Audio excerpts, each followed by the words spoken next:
wanted to talk about a deliberate practice. And one of the things we started to do is try to look at our work and try to think about why we do the things that we do. And not so much, we're showing you what we do, but we want to talk about why. So I think our work comes from a series of beliefs, and you know, it's not as if we started out thinking these are our beliefs, but over time you start to realize what you do believe in, and the first one is to be of use. Right. I think that's, you know, we are not first artists. We, if we do our work well, and we are truly of use, that work could one day be lifted to art. But that's not the point. We are really here to serve, and if we serve extremely well, I think it's the most noble thing we can do. I truly believe that. And the second is very hard, and we are always struggling, and it becomes ever harder to move slowly, but I think moving slowly is very, very important. Well, as Mark says, I think that every part of every building and every thing we do is important. I want to move slowly. We're not that clever, but we become more clever by working together and working with the studio, working with the contractor, working with the client.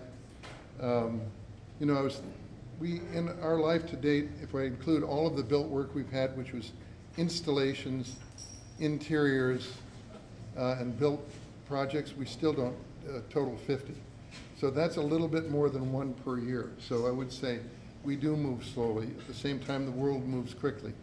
And we want to make sure that at least our work is slower. The third one is to say no. And of course, I think when you're starting out and you're a young architect, you do say yes to everything. But I think one of the important things that you learn over time is that it's also important to say no.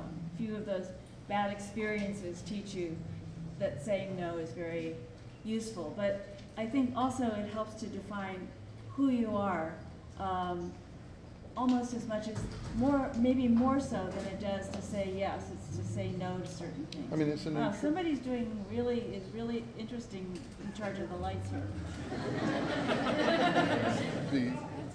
Anyway, the issue when it's also, at least I felt this when I was young. I felt completely amorphous. I didn't know what I believed in. Everything was of interest. Architects are naturally interested in the entire world around them. It's very, very difficult to say no. And so when it's difficult, it's really difficult to say yes to certain things, and saying no helps to form you, as Billie just said. So that's been important, certainly for me. Billie's always been a little reserved. It's the Chinese part. So then the last one is, we have two words because Todd and I have a slight difference on which word we feel more comfortable with. So Todd, I'm going to explain belong. Well, I realized that I feel interested in belonging to the world and having my architecture belong in the world. I'm not interested in being different. I actually want to belong. And Billie, of course, sees that that's a white man's idea. It's easier to belong. Yeah, I'd like you to belong to my club, for example. No. So my word is connect, because I think it's very important to connect, to sort of touch the rest of the world, but also to stand apart. So somehow we want in either case, we want whatever we're making to feel as if it has a relationship to what's around it. Actually, we've only been talking about this indirectly for a long time, but about a month. I know I'm going to lose this argument. let's go. Connect sounds good to me. Okay. So. Okay. And the last one is to last, and we realize that things don't last, but that doesn't stop us from trying to make everything that we work on as if it were going to last. So it's trying to make good marks on the earth. That is the idea of to last. So from this, we're talking about, well, search. Well, given that set of beliefs, we think about certain things in our project, and it keeps on, these ideas keep on coming back. And one is the strong presence of the land. I think that, well, we're only going to show a few projects here. Actually, of the 50 projects, we might pass over about 20 of them. This one is a house in Phoenix. Alan and Gretchen are here tonight. They told me last week that this is 18 years they've been in the house. You know, it's another thing that this says. I mean, we want the presence of the land. This was to build this small house around an arroyo, and of course, when we go anywhere, we want to learn from people who have done great work there, whether it's Frank Lloyd Wright or Bill Bruder or Rick Joy. Clearly, we're learning from others. And this small house is built around an arroyo and the small amount of water that occasionally goes through there. And the green, it shows a kind of theme in the work, which is breaking pieces apart so that one actually moves through the land. So the same thing happens then again, built around the same time. It was the Neurosciences Institute in La Jolla, California. And there, once again, we're cutting into the land this time, and we're breaking the parts of the program apart so that they're making an exterior space. That space, that emptiness is as much a part of the architecture as the buildings themselves. And by dropping the buildings, that's a very early sketch, but about 30% of this building is underground. And yet there's a strong sense of place in the land and plenty of light.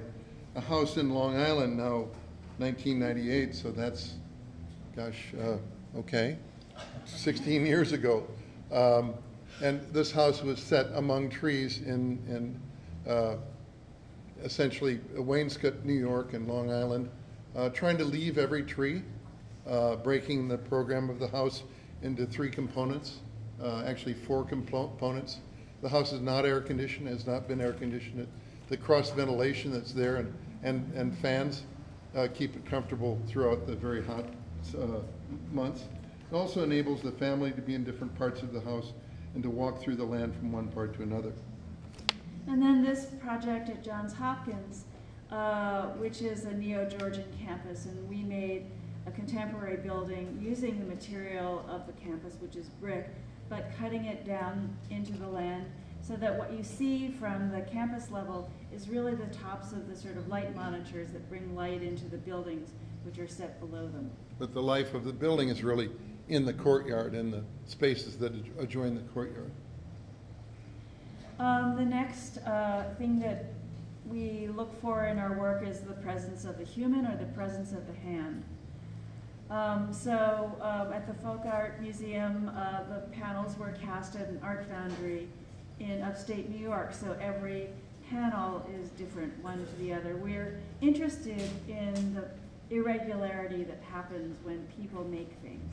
And yeah, exactly. The natural cooling of the panels. Here we are pulling panels out of a mold there. These were early test panels. In this case, in a project at the University of Pennsylvania, we were working with and we've worked for years with a wonderful tile manufacturer, Heath, out of Sausalito and now San Francisco.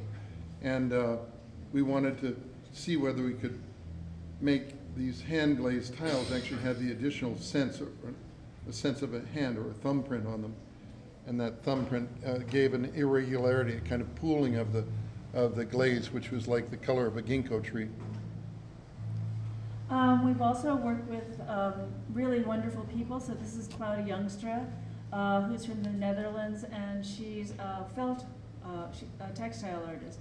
And here she is laying out the felt for these wall panels that we did in New York in a project for Lincoln Center. But Claudia's fantastic. She lives and works in the northern part of the Netherlands. In Friesland, these are her sheep, and the dye are from her garden. So it's an amazing experience to understand what felting is, and to have worked with Claudia on that. And then this is actually from her own apartment in New York. And so this is Todd's drawing, and it was full scale of a handrail, which is stabilizing itself. And here it was working with a blacksmith who, in the end, really, although Todd drew a radius, the blacksmith was the person who was bending the radius. So he was the person in the end who we collaborated with in figuring out how tight a turn Well, could with be. a solid rod, you can of course make a very, very tight radius, and I did these drawings full scale and then went to him and to his shop, and he said, well, we can do it this way. And of course, he actually never really, except he measured the space, he simply built it himself, and it fit perfectly. The presence of material. Well, So- material is in everything we've already shown you, but it's continuous. This is an early project that we did where we took a huge block of homosote, which is a kind of recycled newsprint, you know, it's a tack board, and laminated it together and then had pieces cut out from it. And it's, Well, the thinking was that it was a 6-foot stack of homosote, 4x8 sheets, and that we would use every bit of it and then mine it and then reuse it so they became a stairway, a wall, or several walls, a ramp, and a number of Furniture. chairs. and then this was a project with the artist Karsten Haller, and it's actually a slide. So you can see in the plaster model, which was a little bit simpler than what actually happened in the snow, and this was in northern Finland. People would go to that circle and slide down a kind of a wormhole and end up at the bottom and then climb out the top. So it was actually a stealth project. The land up there was very, very flat, and there were dips of 6 or so feet, so it would be relatively easy to get a 6-foot stack. Actually, we made it a 1 meter high platform, a cube, so that you would get up on the cube and then walk across it and dip into the ground. So snow was the material. Here we did an interior church in Washington, D.C., where we wanted to use ash, and we thought about using the entire log. So you know the heart of ash is often dark.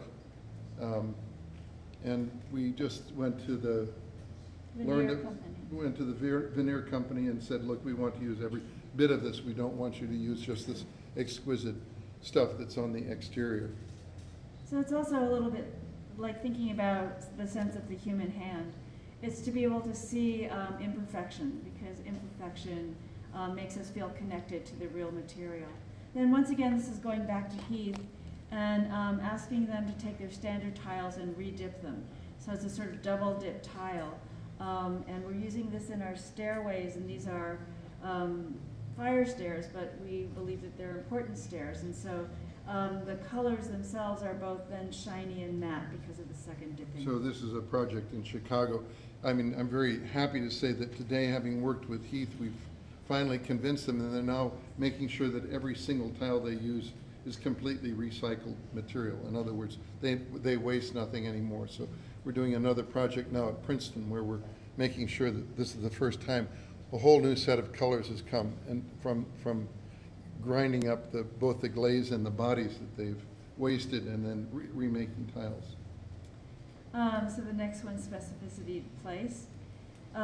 This project at Princeton, a very early one, is a small tower. But if you look at the site plan, you can see that it has a relationship where we placed it so that it would really create sort of 2 courtyards in what was a very open space. Thus, it's doing it kind of, it's a little self-conscious and a little postmodern. I apologize, but it was 1986. But we were thinking about, again, belonging and wanting to simultaneously stand apart and to, in a way, pivot between these 2 contexts, one of which was really from the 19-teens and the other from the 60s. That's on a steeply sloping site, and this is the project we worked on with Mark. Actually, Billie's sketch there. Really trying to acknowledge the sun, or avoid the sun with this huge roof, and also quiet the street, which is Central Avenue. And then this project for the Barnes Foundation in downtown Philadelphia, which is along the main civic thoroughfare, which is called the Franklin Parkway. And our building here is a variation on the limestone, because all of the buildings that are the neoclassical buildings were built with an Indiana limestone, and here we're using a limestone from the Negev. So these are, we wanted to belong here, sorry. Oh, connect. To the past, but it seemed important that this is the first building that was built since on the Parkway, the Franklin Parkway from 1929, and we wanted to feel like it belonged on the Parkway and yet, in a way, stood apart. So using limestone was appropriate. Here at the McDowell Colony in New Hampshire, we added onto a very small library. I think you can see it there on the left from the 1920s. And we are adding a wing, a contemporary wing. It was a one-room library, and this now is a series of spaces. But we then used the stone to create a massive fireplace, creating a kind of triangular relationship and a place for people to gather before they go into meetings in the library in the wintertime or in the summertime. So the material, I think, is doing it there. And then finally, focus on the interior. I think because we started in New York and our work was primarily interior work for many years, we really believe in the importance of the interior. I mean, it is where we spend our lives. And so we really always design from the inside out. I think I truly believe this is the heart of architecture, not the building as an object, but really the building as an interior. And I think that, again, because we spend our lives in interiors, we should really pay attention to it. And we live our lives in our interiors, and these things actually become richer, even as our exteriors may seem to falter and disintegrate. Actually, our interiors are increasingly more interesting and rich. At least that's what we'd like to believe. Yeah. Okay. So this is Cranbrook, and it is a surprise when you go inside because the building is quiet. It's even more quiet now because it's become completely overgrown with these evergreens on the outside. But it's a pool with these oculi that open and naturally ventilate the space. This is we did 4 grade school libraries in New York as part of a Robin Hood project. We're in this school on 110th Street in Harlem. We took 3 classrooms and created a library for kids. The large gesture, this inverted roof, tends to unite the space, but we used a system of cabinet work would you break the space down and create intimate settings inside that. And then this East Asian Library at Berkeley is in many ways, libraries are really big boxes of books, although they may not be big boxes of books any longer. But the East Asian Library still is a big box of books, but this one is cracked open by light, so light goes all the way down to the lowest levels. Well, there's still something wonderful to read a book or anything in natural light.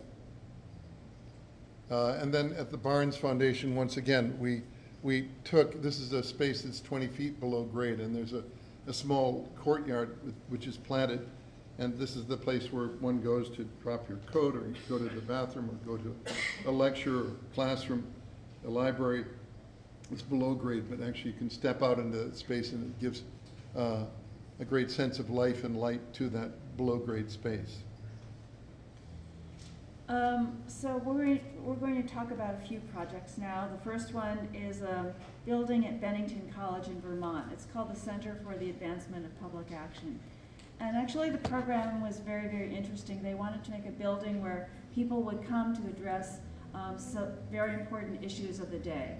And those people who would come would interact with the students, but they would also have a place where they could stay. Actually, we have maybe a client tonight here who also is a client of a Rick Joy House, Joan Goodrich, one of our clients who worked with us on this project. And it was a real joy. Once again, we've broken the project into 3 structures to create a sense of place on the land. These buildings need to take the rain and the snow that we expect in Vermont, and they are inverted. There are apartments in the long bar. They are meant, actually, I've always been inspired and thrilled by the Arizona Inn that every room is different. So we always imagined that it wouldn't be nice to make a building and a place to stay where every room was different and every room unique. And then these are really seminar spaces that were required by Bennington, a faculty room and a variety of different kinds of seminar spaces, some conducted by teachers and some entirely by the students, and a place to gather and have important meetings, really to talk about really important matters of the day. So in the center of that large square building, there's an exterior courtyard, and then almost the same size is a small building that you see at the bottom of the screen, and that's also a kind of seminar room, but it's a kind of unprogrammed seminar room. When we were there in Bennington, we were aware of all of the marble that was used in these New England towns, and particularly like the stepping stone, the path outside of one of the buildings there, made of many different kinds of marble, and found out that there were very large marble yards where all of the marble yards that had gone out of business had been bought up actually by one guy, and he took all of the big blocks of marble and put them in one place. So it was like a elephant's grave yard of marble, and some of the blocks had been cut 100 years ago. And what we did was we decided we would use just different blocks of marble and put them all together. And here you can see that the marble has been laid out to dry in a warehouse because the facades were very, very simple. And that allowed us to look at the marble and make sure that there were no particularly strange blotches of color. But furthermore, it also allowed the mason to dry the stone and then to organize the laying up of the stone. So here is our building in winter. The building was also to heal a pond and to heal the back of a building next to it. It's kind of an acropolis. The hill is a slight crest, and the tops of the buildings are all dead level, but the buildings are slightly different in height. We see the residence on the left. A courtyard between the buildings is made actually of some of the boulders that were excavated during the construction. So then Todd's drawing showing the section where the courtyard is, and it's a quiet space. And at first we were going to make it with clear glass, and then we realized it wouldn't feel quiet if it were clear glass, so we made it an acid etched glass. So it becomes somewhat mysterious, and it becomes a place alone, although the rooms open into it, and the snow and the rain falls into the courtyard, and if it's snowing, we have heat that will melt the snow and then drop it into the center, which then becomes filtered and goes eventually cleansed into a pond. And then this is the large seminar room, which is stepped and has a central table so that people can be having a discussion and other people can come and observe.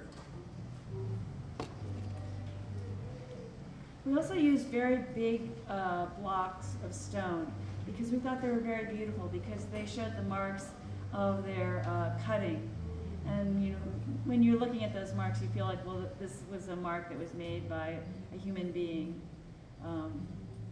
So actually, you still see the saw marks. They were not addressed in any additional way other than to cut them.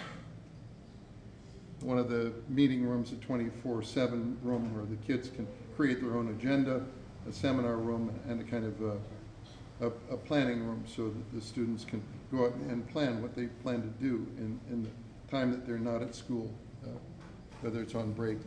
These are the apartments, little sketches of the apartments. Each of them is different with cabinet work, and every bathroom, I mean, they were pretty darn special because every bathroom, every bedroom has a unique feature and art from Bennington's collection. There's Albers there. Little desk here where you step down so that the desk is at the same height as the bed. A bathroom here that is a very tall pink bathroom, quite unexpected. And then the small space that I said was a sort of unprogrammed space, but it has an opening to the sky, and it has floor warming, and has no other, it has no artificial light in it. So it's... In this early model, you can see we were thinking about it being multicolored. Billy and I always argue about this stuff, and it was literally just in the last week before we opened the project that we changed it all, instead of being white, to this blue, a kind of Eve Klein blue. But the roof hatch opens, and if it rains, it can rain in on the floor. But largely, that's a way by which this really transforms the interior. So Typically, this would not be used as a kind of dance, but it could be a quiet space for a seminar, a choral group, a place of reflection, or a small symposium. This is a project at a Quaker College outside of Philadelphia called Haverford. You can see its location was on top of a parking lot. And the earliest sort of planning, this was done before we got there, was of a double-loaded corridor. A building 3.5 stories tall with 2 fire stairs and an elevator. This was the model after which the program was given to us, actually drawn by Kieran Timberlake. The Quakers' motto was that the students would all have their voice, and when we met them, every single student wanted a single, which actually ramped up the cost of the project. And what we decided to do was to see whether we could have a higher quality building by eliminating the stair and the elevators. So you can see, if we look at the area here, the area is the same. The perimeter is different. The lower one has a smaller perimeter, and the interior communal space is greater. So what we did is we took this slightly sloping site where there was the parking lot, it sloped at 1 to 20, repacked the waste material from the parking lot and created an artificial berm, and then put 2 one-story buildings exactly on top of each other, and then exit directly onto the ground. So it's actually quite a radical idea, and we were able to get a much higher quality building at much lower cost. So there are no convening stairs inside, and there's no elevator, because each building exits separately. So this is the berm in which the material is packed. We planned out other buildings, though. Only 2 have been made so far.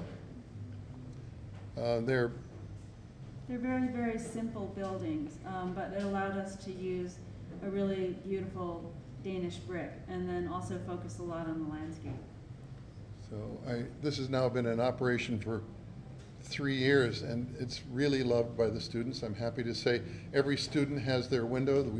We met with every student, we met with all the students that wanted to meet with us, and decided where the size of the windows communally.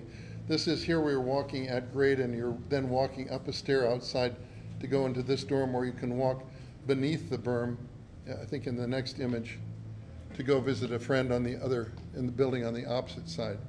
So we're really using the land, because Haverford actually is an arboretum as well as a landscape.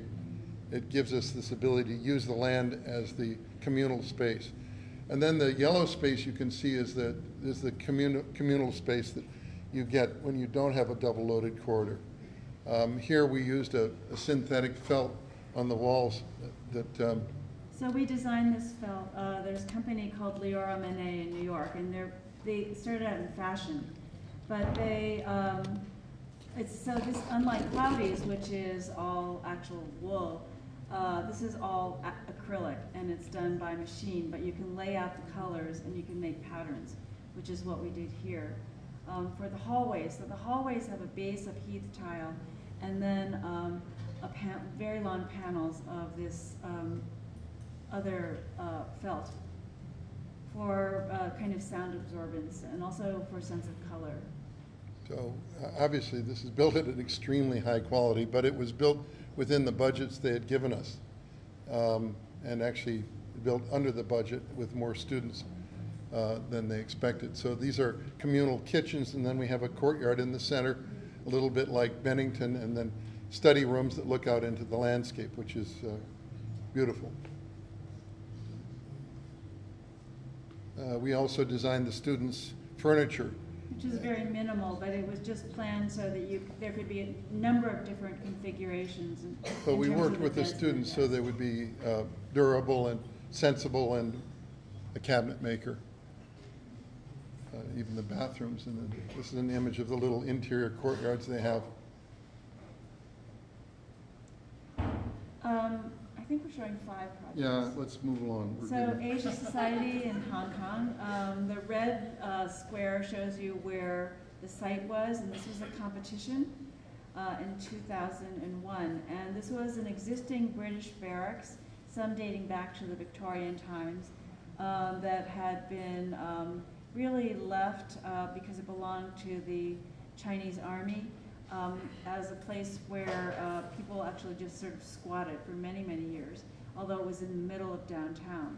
Well, the section on the left shows the kind of conceptual drawing of Hong Kong, and this was a platform the British had made where these buildings were, and they had cut into the land to make a platform. The buildings were 3 existing buildings, a fourth elsewhere, and then berms that separated them. And the British, at the time they did this, would cable the munitions down to boats in the harbor. Well, the harbor's extended out, so our project is really only the yellow material. The green is restored berms, the red are buildings that we've also restored. So it's a vertical city. We call this a horizontal building in a vertical city. We wanted to make sure all the roofs looked beautiful and were useful. It's really surrounded by very tall buildings, so this is probably the primary facade. This is a building, the GG building was built in the 30s, which was restored. It's a very steep site. Here you can see the back of the 30s building, and then the face of the new building that we did, which is clad in a greenstone that comes from, actually from Burma. So we were trying to find materials that came from China. Once you're on the other side of that wall, you're in almost a kind of jungle-like garden. You saw how overgrown it was in the earlier images. So water is dropping down from a pool that is on the roof level. And yet, on this level, we're still one level above what's called a nullah, or rushing water running down the mountain. So the moment you step into this site, you really are, as Billie says, in a jungle, even though we're really in the heart of Hong Kong. So this is that upper level, and you can see the pool where the water was rushing down. And this is 2 ways of crossing the nullah, the upper bridge and the lower bridge. Basically supported by one structure, so that you would track underneath the lower bridge, sloping up at 1 to 20, and the top one would be horizontal. And then we carried all of the materials, in other words, the infrastructure, on the upper bridge to the upper site. Looking back from the bridge, here we are under our canopy. You can see here, this is an idea of belonging, or connecting, kind of a sense of a contemporary Chinese garden pavilion. It rains very heavily there and is very hot. The existing buildings were restored, and this big munitions building was turned into an art gallery. So here there were walls that were 8 feet thick with granite buildings. Interestingly, we don't need to insulate walls when they're 8 feet thick, even in Hong Kong, so all of the mechanical is below the floor, which we dug out. Here we cut through one of these berms that stop the buildings from, if they would explode, from catching and exploding their adjacent neighbor. So we are actually walking through land. They won't explode after we worked on them. This was during the Victorian times. Oh, okay. And they held black powder. And so the berms were there to prevent the black powder during the Victorian times from catching fire. I don't think they would. I stand corrected. Okay. This is the final small building which was turned into a theater, looking back at the upper level to the mountains. But actually, this is the way it really is, surrounded by these tall, tall buildings of Hong Kong. 2 more projects. This is the project we've been working on in India now for 13 years, and will certainly be another 3 or 4. We had never been to India when we were contacted on this, and this is the only commercial project we've done in 30 years of working together. And a man called us one day and said, would you like to do a campus in India? Well, that's kind of a ridiculous request. And I said, well, why us? We found out later that he had studied architecture at Cornell, and his name was Ratan Tata, really a very, very important man. And he said that he thought that we had respect for nature, that we were interested in craft, and that we didn't come with a pre-described signature. So it seemed like a great opportunity to go and see what we could do there. So the site is just outside of Mumbai. This is a major highway that goes north and south next to it. It used to have some British factory buildings on it, and remains remarkably green. An early sketch shows that there are a series of bar buildings that run into the site, and these buildings are really, they're there to house people who are writing software, because that is what this company does. Well, the site is very close to the sea. It slopes 30 feet from one end to the other, and the trees are really remarkable. So our idea was to thread the buildings among the trees and to make sure that the buildings did not overwhelm that landscape. And this is the plan that we're working on now. There are now, the pink area indicates this is completed. We have a 600-car garage below grade that has natural ventilation, and the buildings there house about 2,000 people today. So the yellow part is under construction, and the purple part we'll see. We finished the drawings. So you can see the buildings on the site. Well, they're clad, the roofs are clad in a white china tile. Well, we wanted to work with Chinese materials, but technologies that we knew, so. Indian materials. Chinese, yeah, exactly. This is India. You're Chinese. Okay. It was Hong Kong, it was Chinese materials. India. I stand corrected Indian for the materials. third time tonight. Okay. Let's make up the last time. Okay. Okay. That is okay. We are here in Mumbai. Okay. We're here in Tucson. We're okay. This is the fourth time. This is getting out of control. Let's keep going. So this is a canopy, and that's been clad in that china tile. The stone is an Indian stone from the south of China, and south of India. South of India. You see, that's what happens when you're too much together. Really. But the interesting thing was that we have a contemporary, modern roofing system, but it's clad on top with a traditional roofing system, and it's done really by women in villages. And so the women will come and they'll sit and they'll tile around themselves, and then they'll tile in between. So it's very beautiful, because when you look at the roof, when you stand up there, you can see where each person has been sitting, because that is a kind of boundary, and then it's joined together. And then literally they leave if it's planting season, and then you wait for the next season. So it's taken a while. We basically carved the buildings in the landscape. We left the trees at the level they were, and then saved them by these very, very large basalt walls. These shots were taken in March before the monsoon, but today that brown plain is all green now. And in a certain way, you take things with you. So the berms that were constructed by the Victorians in Hong Kong, also something that we're thinking about when we go to India, and we're changing the level, so we're keeping the trees, but we're trying to keep them at that same level. These are constructed berms. Here we used hand-carved jollies, which are still being carved in Jodhpur. They're started with the help of water jet machines, but they're always finished by hand, carved on both sides. So they are both a sunscreen, and this is a passageway where you can walk away from the heat and looking out to the land. So here are the buildings in the land, this section through the landscape. In this case, it seems all level, and the other, it actually rises a full level of one of the buildings. So the large berms. We wanted to make sure that no shades were required inside, and actually none are used. So they're working in air-conditioned spaces, but they look out into a very, very green and verdant landscape. These are the basalt walls that shape these space. They're quite remarkable spaces in the land.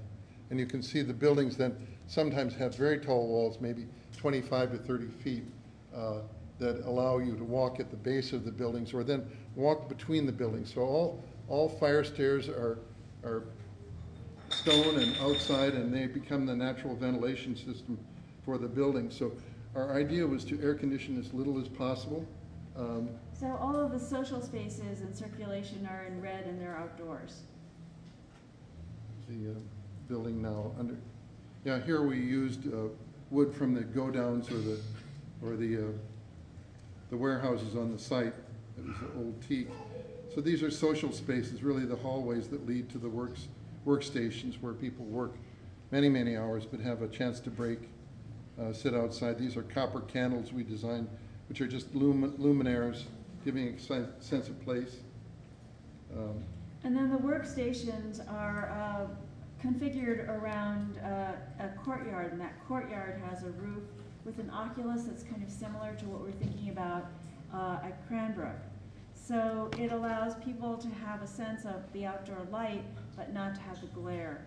So they're looking into this space, the light is coming in, there are very large fountains, and then around those spaces are where the social and circulation spaces are. We worked with women who do weaving at home and made these large tapestries based on a traditional ikat pattern. So there are 115 different patterns, each 27 feet long, that then give kind of color and life to the spaces.